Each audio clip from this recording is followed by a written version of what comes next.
Paddington Bear and the Busy Bee Carnival by Michael Bond. Pictures by R.W. Alley.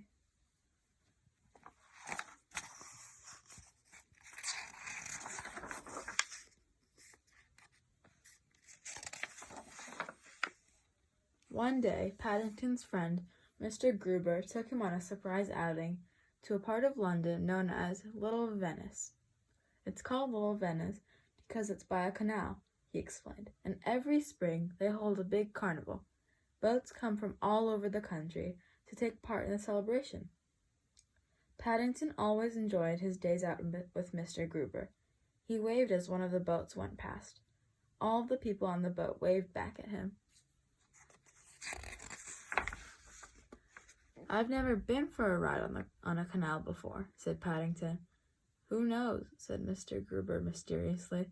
"Perhaps you will before the day is out. But first of all, we must see what else is happening. We don't want to miss anything important." He pointed to a board showing all the different events, but there were so many Paddington didn't know which to try first. "How about the Busy Bee Adventure Trail?"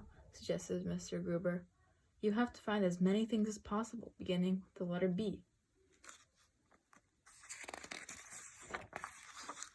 Paddington thought that this sounded like a very good idea, especially when Mr. Gruber told him the first prize was a boat ride for two. "Bears are good at trails, Mr. Gruber," he explained. Looking around, he could already see lots of things beginning with the letter B. Apart from B for board, there was a boy blowing bubbles, a man eating a bagel, and another with a broom, a barbecue, and a lady selling bananas. There were boats everywhere and lots of balloons. There was even a man playing the banjo in a band.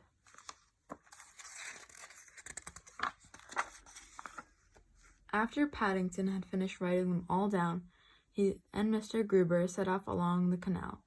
In no time at all, Paddington had added five other items to his list. First there was B for bridge, and then blackbird, buttercup, blossom, and butterfly. They hadn't gone very far when they saw a lady feeding some ducks. She was wearing a bonnet, a blouse, fastened at the neck with a brooch, and around her wrist she wore a bracelet. When she saw Paddington, she smiled and said, "Would you like some?" "Thank you very much," said Paddington. He wrote down bag and bread. Then he raised his hat politely and said, "Busy Bee Adventure Trails make you hungry."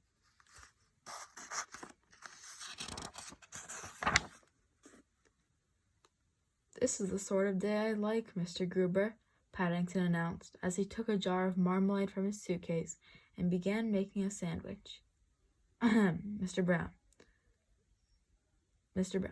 Mr. Gruber gave a cough.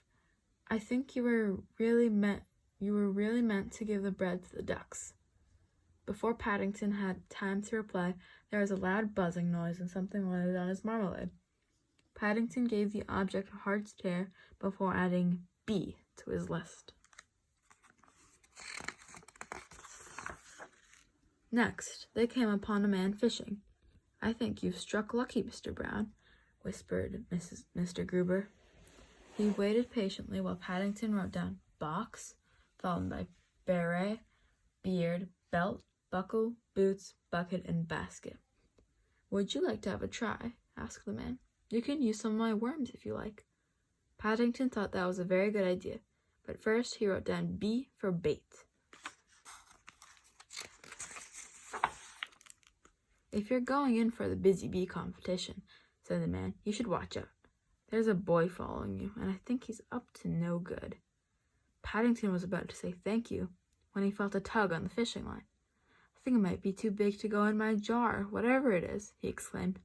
"It feels like W for whale."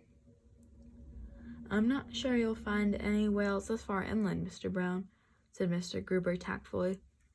All the same, to be on the safe side, Mr. Gruber tied some rope around his friend.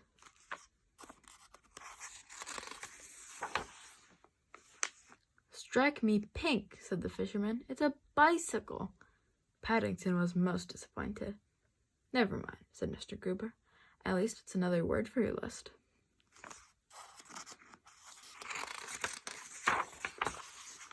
Shortly afterward, they came upon a stretch of water with high banks and trees on either side. Paddington decided to have a go at riding the bicycle. But he soon discovered why it had been thrown away.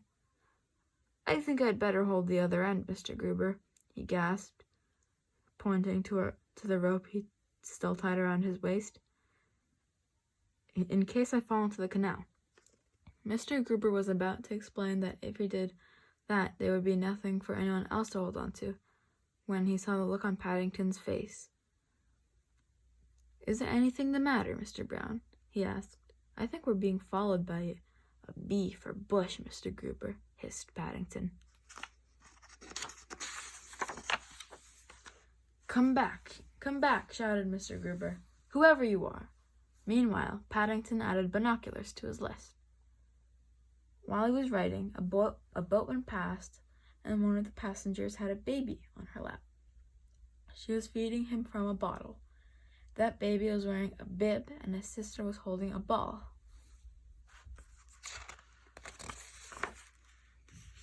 Mr. Gruber sat down by the water while Paddington added up his list. Altogether, with the bank and brambles next to Mr. Gruber, he had 41 things, beginning with the letter B. Mr. Gruber looked at his watch. "I think it's time we get back, Mr. Brown," he said. "We don't want to be late for the judging." "Good luck," called the fisherman as they went past. "We shall be cheering you on," said the lady feeding the ducks. "Has anyone collected more than 40 bees?" called the judge. "I have," cried Paddington, waving his piece of paper excitedly. "I've got 41. "So have I," came a voice from nearby. Mr. Gruber looked over the boy's shoulder. This list is exactly the same as young Mr. Brown's," he said sternly. "You must have been copying it, word for word." "Oh dear," said the judge. "We can't have that. I'm afraid we shall have to stop the contest." "It's all right, Mr. Gruber," called Paddington.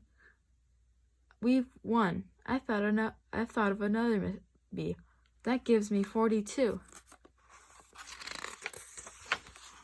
"Fancy nearly forgetting the most important item of all," said Mr. Gruber, as they set off on their boat trip. "What made you think of it?" "I saw my reflection in the water," explained Paddington. Mr. Gruber nodded. "It's often the hardest of all to see things that are right under your nose," he said. It is if you're B for bear," agreed Paddington. "Bears have very long noses." It was dark by the time Paddington and Mr. Gruber arrived back, and the fireworks had already started. Mr. Gruber bought a packet of sparklers, and as they stood on the bridge to watch, Paddington joined in with his on display. With his sparkler, he waved, "Thank you, Mr. Gruber, for a lovely day out." In the excitement, the only person who noticed was Mr. Gruber himself, but that was really all that mattered. "If you ask me, Mr. Brown," said Gruber, as they made their way home, "the nicest bee of all is yet to come." "I think I know what that is," said Paddington sleepily. "It's B for bed."